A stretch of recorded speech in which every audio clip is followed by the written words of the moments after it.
Ano ang reaction ninyo, Miss Dawn? Ako talaga yung muna, MJ.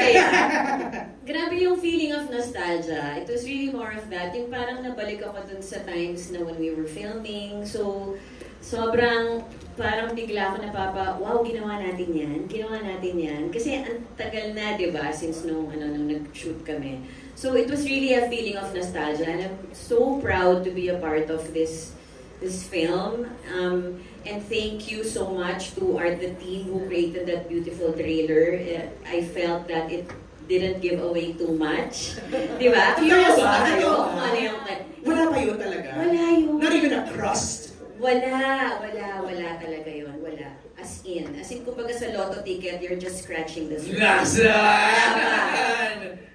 Alright, but you look extra tonight, ha? Thank you, MJ. Oh, extra.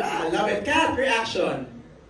Same with Miss D, kasi concern namin pag nilabas yung trailer, no, baka bigay na nila yung kwento. But then, nung una namin siya nakita, just 2 days ago, Miss D, just 2 days ago, parang sabi namin, isa pa, parang second na siya sa amin. And then, we're very, very happy with the trailer, with the cast, and kung paano nabuo yung journey na to.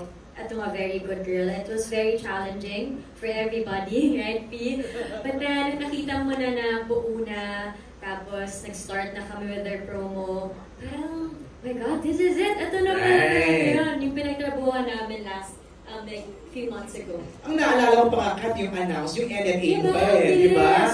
That was just a few months ago. Yes, that was March, end of March. Right. And now we're here, promoting it, showing at the end of September.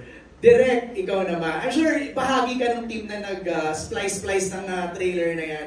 Ano yung, paano mo siya dineside na ito lang, pakita natin, ito lang.